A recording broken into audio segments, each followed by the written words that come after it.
அனைவருக்கும் வணக்கம். நேற்று மருத்துவ சேவையிலேயே தமிழ்நாட்டில் ஒரு துயரமிக்க சம்பவத்தை நம்ம எல்லாரும் பார்த்தோம். இன்னைக்கு உங்களை சந்திக்கிறதுல மிக வருத்தத்தோட சந்திக்கிறேன், ரொம்ப துக்கத்தோட சந்திக்கிறேன். ஏன்னா மருத்துவ சேவையை மருத்துவ துறையை சார்ந்த நபராக மட்டும் இல்லாமல், மக்கள் பிரதிநிதியாக மட்டும் இல்லாமல், இங்க சுகாதாரத்துல உலகத்திலே முதன்மையான மாநிலம் என்ற அடிப்படையில் தமிழ்நாடு வளம் வந்திருக்க சூழல்ல நேற்று ஒரு அவசர சிகிச்சைக்காக 108 ஆம்புலன்ஸ் டிரைவரும் அதுல இருக்கிற எமர்ஜென்சி டெக்னீஷியன் ஹேமலதா அவர்களும் தாக்கப்பட்ட சம்பவம் குறித்து தான் நம்ம இன்னைக்கு பிரஸ் மீட்டே வச்சிருக்கோம்.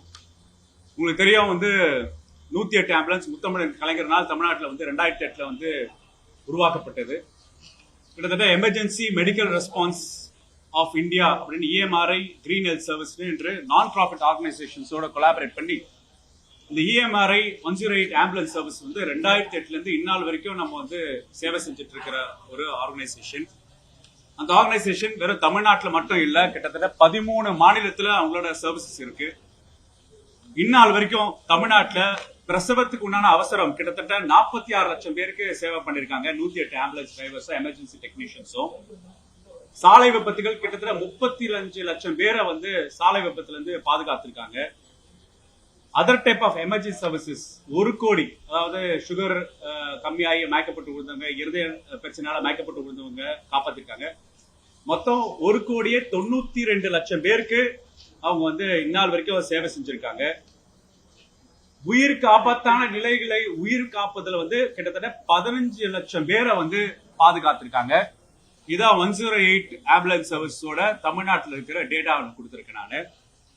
இந்த சூழலை தான் ஒரு பொறுப்புள்ள சமுதாய தலைவர்கள், அரசியல் கட்சி தலைவர்கள், அரசியல் கட்சி எதிர்கட்சி தலைவர்கள் அவங்களோட பொலிட்டிக்கல் ரேலியில ஏதோ ஆம்புலன்ஸ் டிரைவர்ஸ் அவங்க வேணுட்டு டிஸ்டர்பன்ஸ் கொடுக்கறாங்கன்னு மேடையிலே பேசி, இனிமேலும் ஆம்புலன்ஸ் டிரைவர்ஸ் யாரா வந்தா அந்த டிரைவரே நோயாளியா மாறிப்படுவார் என்று ஒரு பயமுறுத்துற நடவடிக்கையை பொறுப்பில்லாமல் பொதுவெளியில் சொன்ன காரணத்தினால என்ன இருக்குன்னா, நேற்று கிட்டத்தட்ட துறையூர், திருச்சி மாவட்டத்தில் துறையூர்ல கிட்டத்தட்ட 6:48 அப்ப துறையூர் ஃபயர் ஸ்டேஷன்ல இருக்கிற ஆம்புலன்ஸ் ஸ்டேஷனுக்கு 108 கால் சென்டர்ல இருந்து விஸ்வான்ற தொலைபேசி எண்ல இருந்து ஒரு போன் வந்திருக்கு. அதாவது கூட்டத்துல ஒரு மயக்கப்பட்டு விழுந்திருக்காங்க. அதுல ஒரு லேடி பேசியிருக்காங்க. சீக்கிரம் வாங்கன்னு சொன்னோடனே மேப் பண்ணி, ஜியோ மேப் பண்ணி அருகில் இருக்கிற துறையூர் ஃபயர் ஸ்டேஷன்ல இருக்க 108 ஆம்புலன்ஸ்ல எமர்ஜென்சி டிரைவரும் எமர்ஜென்சி டெக்னீஷியன் ஹேமலதா அவர்களும் விரைந்திருக்காங்க அந்த ஸ்பாட்டுக்கு. அந்த ஸ்பாட்ல போகும்போது இன்னும் அந்த பொதுக்கூட்டம் ஆரம்பிக்கல, பொது மீட்டிங் ஆரம்பிக்கல, ரோட் ரேலி ஆரம்பிக்கல. ஆனா உடனே அந்த ஆம்புலன்ஸ் டிரைவரை அந்த ஆம்புலன்ஸ் தடுத்து நிறுத்தி அந்த ஆம்புலன்ஸ் டிரைவரோட ஐடி கார்டை புடுங்கி, சட்டையை புடுங்கி தாக்குதல் நடந்திருக்கு.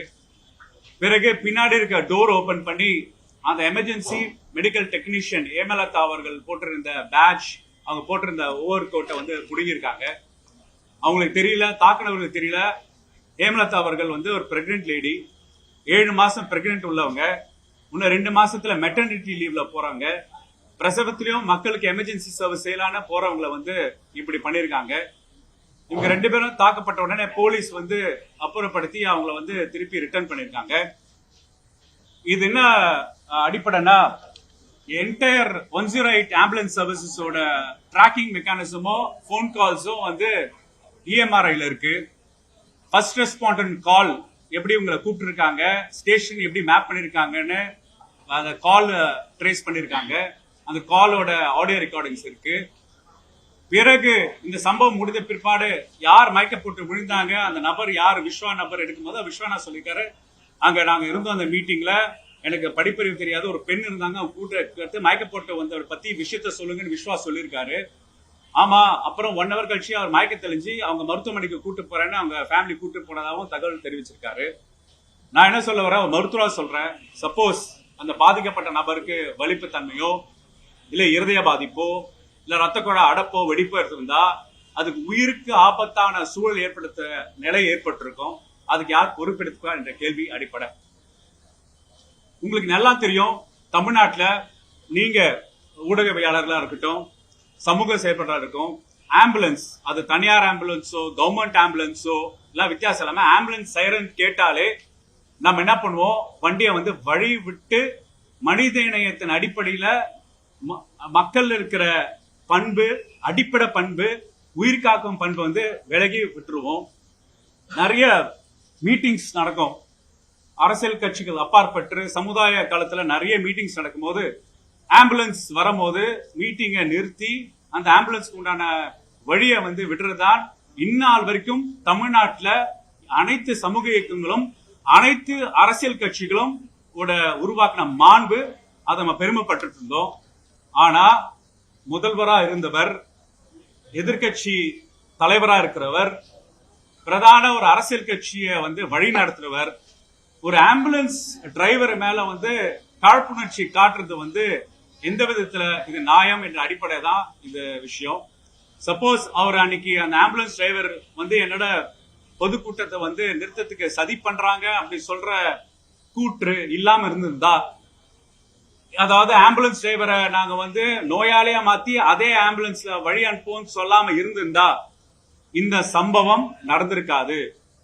அப்ப ஒரு பொறுப்புணர்ச்சியோட ஒரு வேண்டுகோள் என்னன்னா, அனைத்து சமுதாய இயக்கங்கள் உள்ள தலைவர்களுக்கும் அனைத்து அரசியல் கட்சிகள் உள்ள தலைவர்களுக்கும் இது ஒரு தவறான முன்னுதாரணமாக ஆகக்கூடாது என்ற செய்தியை வந்து நம்ம தான் கொண்டு போய் சேர்க்கணும். சில பேர் சொல்றாங்க ஆம்புலன்ஸ் இல்லாம மிஸ்யூஸ் பண்றாங்க, ஆள் இல்லாம மிஸ்யூஸ் பண்றாங்க அப்படி சொல்றாங்க. எந்த திட்டங்களும் பாத்தீங்கன்னா ஏதாவது ஒரு எலிமெண்ட் மிஸ்யூஸ் எலிமெண்ட் இருக்கும். அதுக்காக பிரதான நல்ல நோக்கத்துக்காக ஒரு எமர்ஜென்சி சர்வீசஸ்ல வந்து இந்த மாதிரி ஒரு மருத்துவத்துறை சார்ந்த சர்வீசஸ்ல வந்து இந்த மாதிரி ஒரு எதிர்கட்சி பொறுப்புல இருக்கிறவங்க செய்தி வந்து எந்த மாதிரியான விளைவுகளை வந்து ஏற்படுத்துவோம் என்று சொல்றதுதான் இந்த ஒரு எடுத்துக்காட்டா இருக்கு. அப்ப அடிப்படையிலேயே அவர் வந்து வேண்டுகோள் என்னன்னா, அனைத்து அரசியல் கட்சி தலைவர்களுக்கும் அனைத்து சமுதாய இயக்க தலைவர்களுக்கும் அவசர சிகிச்சை அடிப்படையில் இருக்கும் போது அதுக்கு ஒரு 2 நிமிஷம் தான் ஆகும். ஒரு ஆம்புலன்ஸை கிளியர் பண்றதுக்கு என்ன 2 நிமிஷம் 3 நிமிஷம் தான் ஆகும். அந்த 2 நிமிஷம் 3 நிமிஷம் நான் வந்து வழி விட்டு நம்ம இழந்த மானத்தை மீட்டெடுக்கிறதுக்கு அனைவரும் முன்னெச்சரிக்கை முன்னெடுப்புகள் நம்ம எடுக்கணும். அந்த செய்தியை வந்து உங்க தொண்டர்கள்கிட்டையும் சமுதாய இயக்கத்தில் இருக்கிற பங்கேற்பாளர்களுக்கும் சமூக செயற்பாட்டாளர்களுக்கும் ஊடகவியாளர்கள் அந்த செய்தியை கொண்டு போய் சேர்க்கணும்னு இந்த தாழ்மையான வேண்டுகோளை வந்து நான் வந்து மருத்துவராக மக்களோட பிரதிநிதியாக உங்க முன்னாடி வைக்கிறேன்.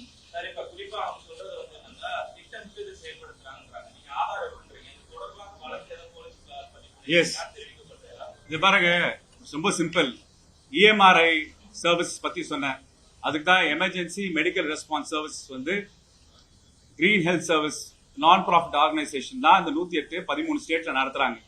இது திட்டமிட்ட சதினா எப்படி ஒரு 13 ஸ்டேட்ல ஆர்கனைசேஷன் நடத்துறவங்க இது பண்ணுவாங்களா? ஒண்ணு. ரெண்டாவது, 2008 முத்தமிழ் கலைஞர் இது இன்ட்ரோடியூஸ் பண்ணாரு. 2011 திமுக ஆட்சி முடிஞ்சிருச்சு. 2011 இருந்து 2016 வரைக்கும் யார் ஆட்சி செஞ்சா, 2016 வரைக்கும் 2021 வரைக்கும் யார் ஆட்சி செஞ்சான்னு உங்களுக்கு தெரியும். அப்ப எடப்பாடி பழனிசாமி அவர்கள் முதல்வரா இருக்கும் போதும் இதே இஎம்ஆர்ஐ சர்வீஸ் தான் சர்வீஸ் மக்களுக்கு கொடுத்துட்டு இருக்காங்க. அதனாலதான் இவ்வளவு டேட்டாவை கொடுத்தேன் நான்.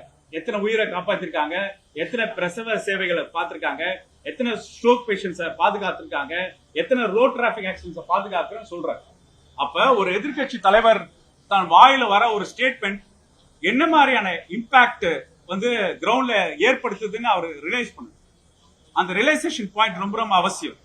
இப்போ வந்து இஎம்ஆர்எல் சார்பாக, எமர்ஜென்சி ரெஸ்பான்ஸ் சிஸ்டம் சார்பாக அந்த ஸ்டேஷன்ல வந்து பதிவு பண்ணிருக்காங்க, கம்ப்ளைண்ட் பதிவு பண்ணிருக்காங்க. அந்த பாதிக்கப்பட்ட டிரைவரும் பதிவு பண்ணிருக்காங்க. அந்த பிரெக்னென்ட் லேடியும் அவங்க கம்ப்ளைண்ட் லான்ச் பண்ணிருக்காங்க. அந்த இஎம்ஆர்ஐ சர்வீசஸ் வந்து இன்னைக்கு ஒரு பிரஸ் நோட்டை வந்து உங்களுக்கு ரிலீஸ் பண்ணிருக்காங்க. ஆன சம்பவத்தை வந்து அவங்களும் இதே மாதிரி வேண்டுகோள் தான் வச்சிருக்காங்க. இந்த மாதிரி ஒரு தவறான முன்னுதாரணமா இருக்கக்கூடாது. நீங்க தமிழ்நாட்டை பாதுகாப்போம் என்ற ஒரு ராலியை நடத்திட்டு அடிப்படை உயிரை பாதுகாக்கிற நோன்பு கூட அதுல கடைபிடிக்கலன்னா அப்ப என்ன மாதிரியான செய்தியை வந்து நீங்க மக்களுக்கு சொல்றீங்க தான் என்ற கேள்வி.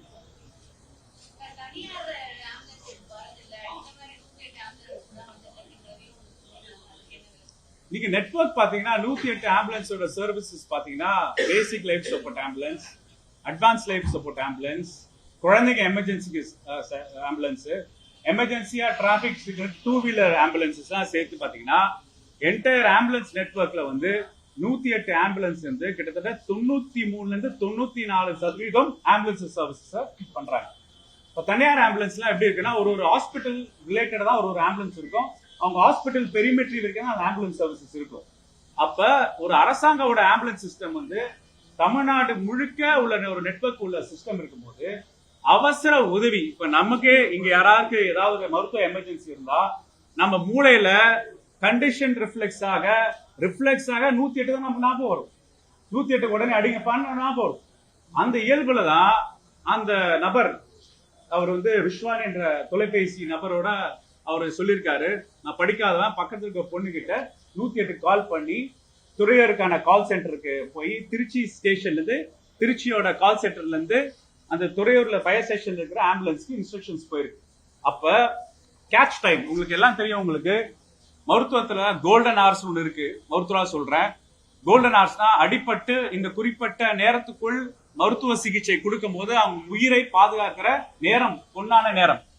அது மூளைக்கு ரத்த குழாய் அடைப்பு ஏற்பட்டால் 4.5 நேரத்துக்குள்ள மருத்துவமனையில சேர்றது, இதயத்துல மாரடைப்பு ஏற்பட்டால் 1 மணி நேரத்துக்குள்ள நீங்க மருத்துவமனையில் கொண்டு போய் சேர்றது, மூளையில ரத்த கசிவு ஏற்பட்டு ரத்த வெடிப்பு ஏற்பட்டால் கிட்டத்தட்ட 1 மணி நேரத்துக்குள்ள நீங்க வந்து மருத்துவமனையில சேர்றது கோல்டன் ஹார்ஸ். அப்ப ரோட்லயோ இல்ல பொது இடங்களையோ யாராவது மயக்கப்பட்டு விழும்போது எதனால மயக்கப்பட்டு விழுந்தாங்க, ஃபர்ஸ்ட் எய்டு எவ்வளவு நேரம் கொடுக்குறோம், எவ்வளவு நேரத்துக்கு கொடுக்குறோம், மூளைக்கு போற ரத்த ஓட்டத்தை எவ்வளவு நேரத்துல செக்யூர் பண்றோம், இருதயத்தை எவ்வளவு நேரத்துல நம்ம பாதிப்புன்றது கோல்டன் ஹார்ஸ். இந்த கோல்டன் ஹார்ஸ் கான்செப்ட் தான் 108 ஆம்புலன்ஸோட மருத்துவ அடிப்படை. அந்த அடிப்படையில தான் இந்த சிஸ்டத்தை வந்து முத்தமிழன் கலைஞர் வந்து 2008 இன்ட்ரோடியூஸ் பண்ணிருக்காங்க. இப்ப 13 ஸ்டேட்ல அது போயிட்டு இருக்கு. அப்ப இந்த கோல்டன் ஹார் அடிப்படையில தான் நான் சொன்னல கிட்டத்தட்ட 15 லட்சம் உயிர்களை இந்த 108 ஆம்புலன்ஸ் காப்பாத்து.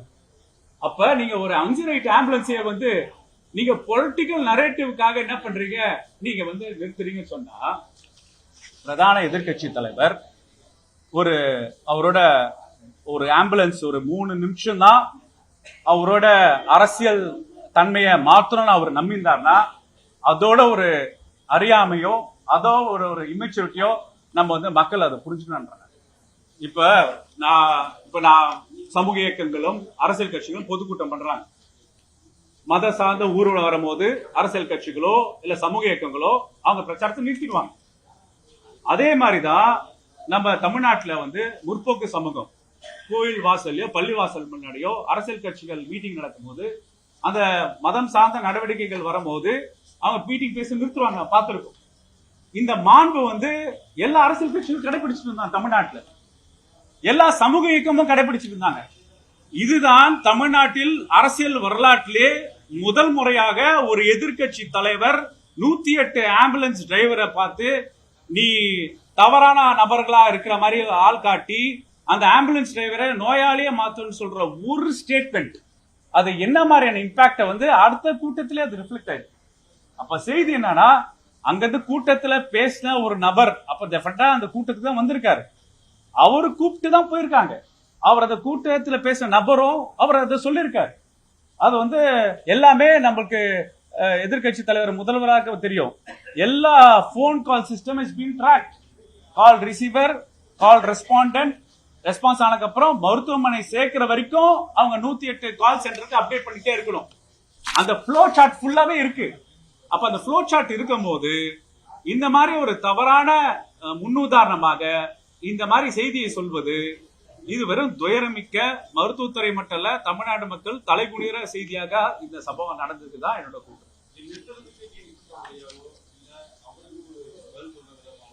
பேசிக்கலா இது ஒரு விழிப்புணர்வுங்க. நீங்க வந்து அந்த விழிப்புணர்வு அடிப்படையில போலீஸ் கேஸ் ஃபைல் பண்றோம், அதை தாக்குனவங்க மேல ஸ்டெப்ஸ் எடுக்கிறோம், அதெல்லாம் ரைட். இது ஒரு சம்பவம்.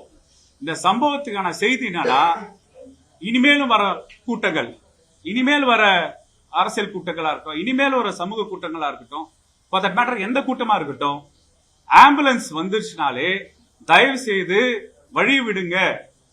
அது வந்து உயிர் காக்கும் சிகிச்சையா முடியும், ஒரு உயிரை பாதுகாக்கும் முயற்சியா முடியும்ன்றதுதான் செய்தி. அது வந்து ரோட்லயே இருந்தாலும் சரி, இல்ல கூட்டமா இருக்கிற சூழல் இருந்தாலும் சரி, அந்த தன்மை வந்து நம்ம வந்து பெருமைப்படுற விஷயமா இருந்தது.